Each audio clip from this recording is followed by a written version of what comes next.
Hey everyone, and welcome back to the channel. Today I'm down at Hendrick BMW Northlake. We're going to take a look at this 2022 BMW M8 Competition. So huge shout out to them for providing this vehicle for me today.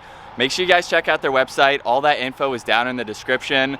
The M8 that you see behind me is finished off in a very beautiful Mexico blue, and it has a list price right over $146,000. Starting off today's review, let's look at what powers this M8 Competition. Underneath the hood, you'll find the 4.4-liter twin-power turbo V8 engine paired to the 8-speed Steptronic automatic transmission, and it pumps out 617 horsepower around 6,000 RPM and 553 pound-feet of torque as low as 1,800 RPM. That power is sent through the xDrive all-wheel drive system. This weighs in right around 4,300 pounds. It'll do 0 to 60 in just over 3 seconds, up to its top speed of 155 miles an hour. If you remove the limiter, that number jumps up to 189 miles an hour.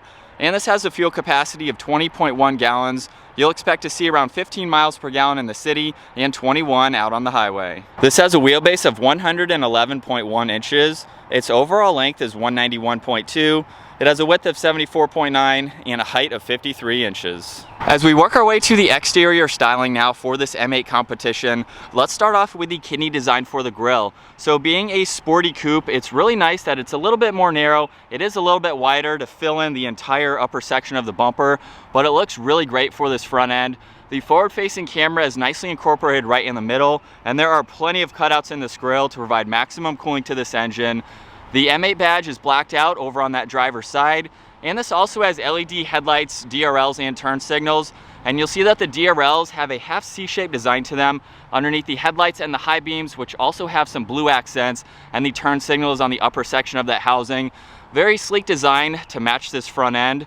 This model also has the M carbon fiber exterior package, so you'll see those trim pieces over on the sides as well as the lower section of the bumper. All of the parking sensors are nicely incorporated running right through the middle. And in the lower section of the grille, this has a forward-facing sensor as part of the adaptive cruise and all of that technology. And there are a lot of great contoured lines running throughout this bumper. There's one in the lower section there, plenty of cutouts in the rest of that mesh, as well as on the sides, and clean lines running down the hood, meeting the top of that surround for the grille very nicely. Finished off in gloss black, of course. And working our way to the side, this has the M Sport wheels as well as the M Sport brakes. They are 20 by 9.5 up front and 20 by 10.5 in the rear. Really nice two-tone design as well as the multi-spoke pattern. The brakes are finished off in a darker blue. This has 6 pistons up front with single pistons in the rear. As part of that M carbon fiber package, you can see the power folding side mirrors are finished off in carbon fiber. They have an integrated turn signal as well as the camera, which I'll show later. And this even has the carbon fiber roof. Really nice to see that. All of the window trim is blacked out. The lower side skirt is finished off in the carbon fiber trim. There's also more carbon fiber on the M8 badge just behind the front wheel.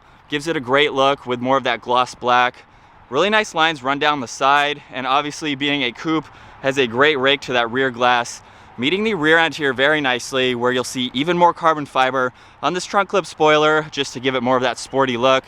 The backup camera is just above the license plate. This has LED taillights, which have a sleek design, of course, to match the front. All the parking sensors are back here. There's even more carbon fiber surrounding the quad tip dual exhaust and some more gloss black to tie it in nicely. So that wraps up the exterior for this beautiful M8 Competition. Let's move on to the cargo space now. I can hold the button on the key fob or use the button up underneath. It is a power trunk. And with that open, there is a lot of room for this two-door vehicle. Over on the driver's side, there's some access to battery components. On the passenger side, there's a net and a little bit of storage, and a lot of space with those back seats up, making this a very practical vehicle. Now you can fold down the back seats, so just pull this tab here, pull this tab here, and with those folded down, there's really no overhangs, making this that much more practical. Even if this is your daily driver, you can fit in a lot of larger items if needed. And with the power trunk up top, you can close and lock the vehicle. The one on the left will just close it. And with the vehicle locked, all I need to do is place my hand on the door handle. You can use the back side of that to lock it, of course. Moving on to this door panel, it's completely covered in solid black leather with the silver stitching, matches the brushed aluminum trim piece very nicely. The memory seating adjustments as well as lock and unlock are behind the release handle. This also has the Harman Kardon sound system. All the window adjustments and side mirror adjustments are on the other side of this grab handle. There's a release for that power trunk, as well as a good amount of storage space, even more leather on this armrest. Down on the door sill, you can see M8 Competition spelled out. This is an illuminating badge. It might be hard to see during the day, and carbon core is just underneath that. But let's make our way to these back seats. All I need to do is pull this release, and that power seat will automatically move forwards, giving me plenty of space to hop into the back. And at 5'10", it's really not all that hard. I'll go ahead and adjust this seat all the way back. Now, obviously, I can move this forwards if I need to. And if the seat goes back too far, it will move forwards just a little bit. So it's a little crammed in the back. My head is just up against the headliner. Now, you're not buying this for a full 4-seater vehicle, but if I had to be back here around town, it's definitely doable. These seats do sink down a little bit just to give you some more headroom. And then obviously you can fold down the rest of the seats to give you that much more interior storage. There's a speaker back here, more leather. You can even see the M colors stitched on the seatbelts, which is a great touch, as well as the visibility out of the back. Pretty large window here. So if you do have to ride back here, it's really not all that bad. And then I just pull on this lever again, the seat will move forwards and we can work our way out. And then moving to the front seats, they are completely finished off in black leather with more of that gray stitching. M8 is up in the headrest, really nice design running down the insert, as well as the good bolstering support. These are automatic seats, so all of those adjustments are down on the side, with the exception of the front section here. You can pull on that to adjust that further if you need a little bit more comfort. And now working our way to this interior, the door sill is pretty low and you do step down, so it makes it easy to enter and exit. Really large door opening as well. And looking at this solid black steering wheel, the M colors are stitched within the inside of it, giving it a really nice design, especially against these seat belts. You can see the heated steering wheel button down below, more brushed aluminum. It's even on the steering wheel mounted paddle shifters. But let's fire up this M8 now. With my foot on the brake, we have that red button over on the right side. We can bring this to life.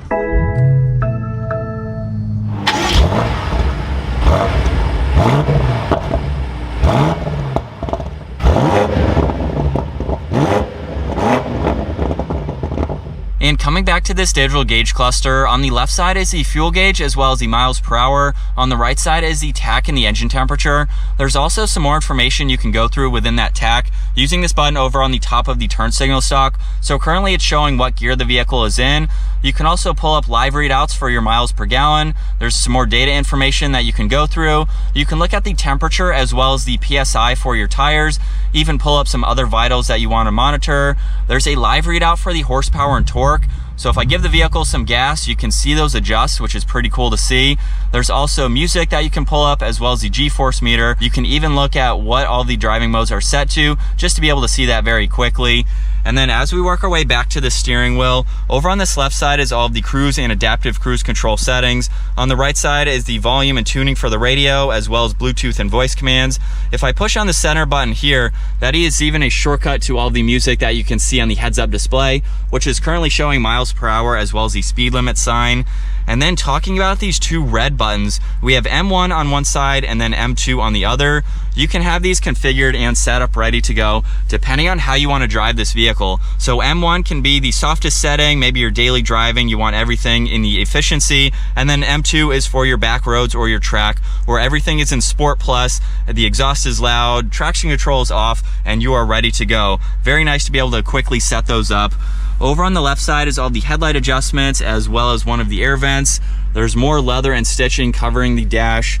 And front and center, we have the large touchscreen system to go through. And on the home screen, I'm going to use the rotary dial to go through more of that information, where you'll see there's map and navigation along with home, media and phone, a few buttons just behind that. But on this home screen, there's navigation as well as music and phone. Scrolling over, there's setup, so you can monitor all of those driving information modes. There's data information as well as your tire pressure. Scrolling one last time, there's some more data information as well as the compass and the local traffic.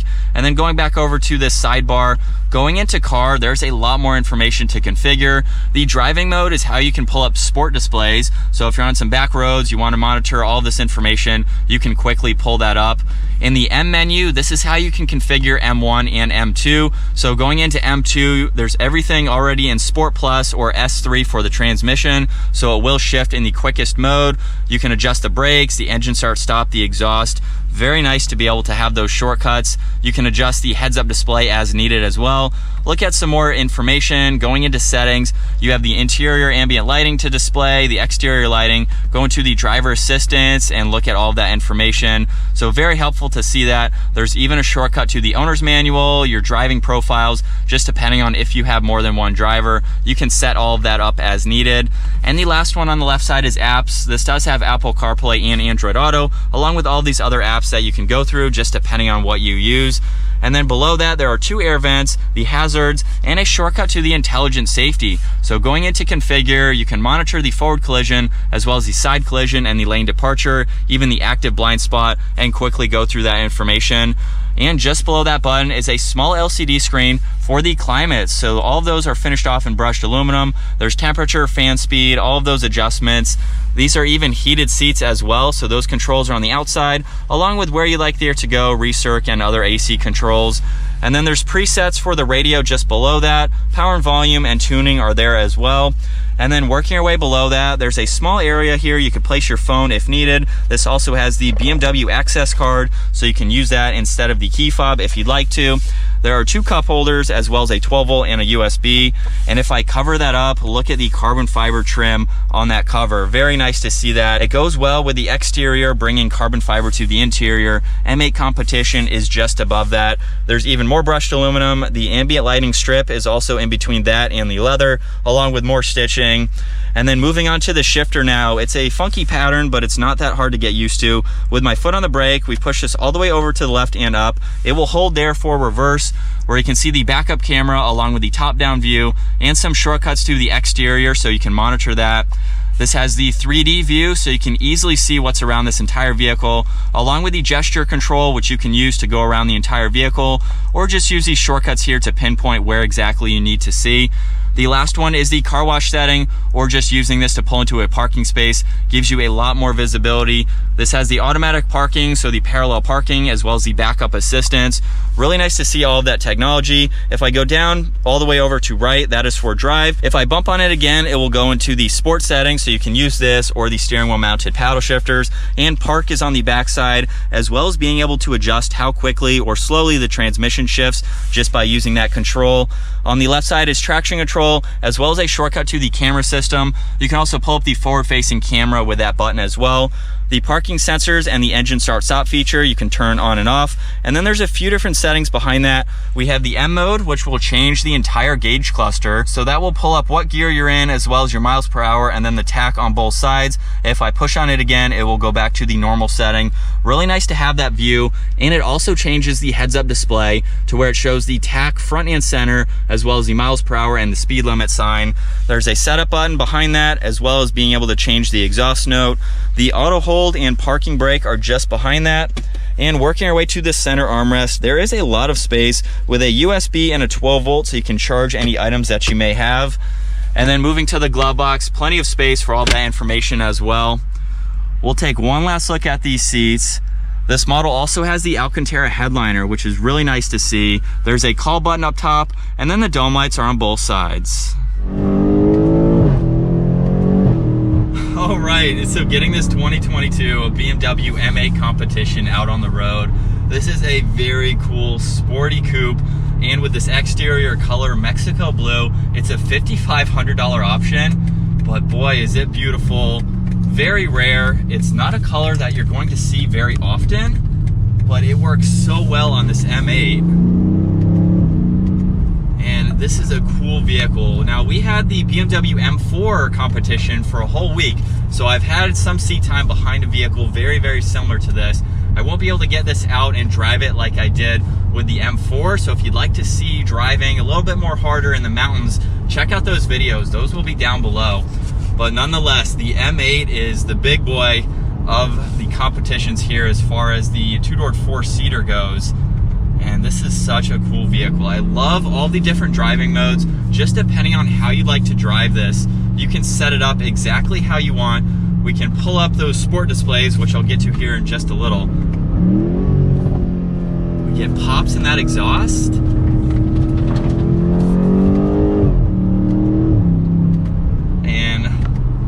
Mild acceleration there, but this thing will take off with well over 600 horsepower.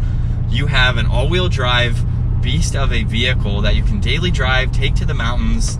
It's also very comfortable and smooth. So let's put it into M1, where everything gets a lot more comfortable. You can instantly feel the suspension get lighter, the exhaust went away, and putting it back into M2, that exhaust automatically gets louder. It's just really nice. Everything on the interior is what you'd expect from BMW, so that's no different. I love the digital gauge cluster. While it doesn't have a whole lot of configurable settings, it has everything that you need. And while we had the M4 for a week, everything there is really easy to read and gives you everything without going overboard. Center screen is easy to use as well. And then if you need to put people in the back, because you're not buying this for a full four-seater vehicle, I could fit back there around town if I really had to, but I like the fact that they're usable, they're there, you can use them for extra storage.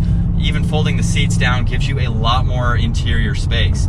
And that's what I love to see, especially with a two-door vehicle like this. If you're daily driving this, it gives you a lot more practicality to have a fun sports car and still be able to use it in other ways, not just driving it out on the road and having some fun. Now, like I mentioned earlier, we have 3 different modes for the transmission. I've had it in the quickest shifting mode because obviously, why not? I'm not sure why you would want it slower. But the moment you hit that paddle, you can barely feel the shift getting all the way up into the next gear. Same with the downshifts. Such a smooth driving vehicle. And so now switching over to the POV angle, I've pulled up these sport displays. So that way we can monitor all that information. And I have M mode turned on, so we have the gear selection right in the middle and then those tacks on both sides. Gives it a really cool view. I'm not sure if the camera can pick up the heads-up display, but the large tack is on the top along with what gear you're in. So that way you don't have to take your eyes off of the road and look down at the gauge cluster to see what gear you're in, where your tack is, speed, all that. Very helpful to have that front and center just in case you forget while you're driving on some back roads or the track. You can monitor all that information. So this is the ultimate driving machine, the BMW M8. If you want the best of both worlds, you want luxury, you want performance, you want practicality, this is the option to go with. And then as far as visibility goes, looking over my right shoulder, pillar's not all that bulky there. We have the glass for the rear seats there. You can look out of it over this left shoulder. So it's really easy to see all around. And then we do have that camera system that I showed earlier. So let's do one last acceleration. Very mild for a new car. But again, if you want to see us rip on the M4, check that out. Essentially, it's very identical to this. And the fact that we even have the driving assistance, so I have it set right now. There's 2 different modes. You have assisted driving, and then you can also pull up the just the distance control. It's a great system. You can see it turning the wheel there. I really, really love driving vehicles that have this technology. Obviously, you need to be paying attention still, have your hands on the wheel, but it helps in stop and go situations, just driving out on the highway. If you need a sec, just to rest your hand, and then it's going to come to a stop or slow down as this vehicle slows down. And then we will go all the way up to the set speed limit, which I have it at, is 50 miles an hour. And it makes it a lot more daily driver friendly. I don't think it can detect pedestrians. That's why you need to still be paying attention, but it's a cool system, which just adds to daily driving this. Like I mentioned earlier, you have all of the technology features for those situations. You have all of the fun buttons for the other situations, the spirited driving that you'd like to do. But that's gonna wrap it up for this beautiful 2022 BMW M8 Competition. Once again, a huge shout out to Hendrick BMW Northlake for providing this sporty coupe for me today. Make sure you check out their website. All that info is down in the description. And if you enjoyed today's video, give it a huge thumbs up. Consider smashing that subscribe button so you don't miss out on our daily uploads. I will see you all in the next video.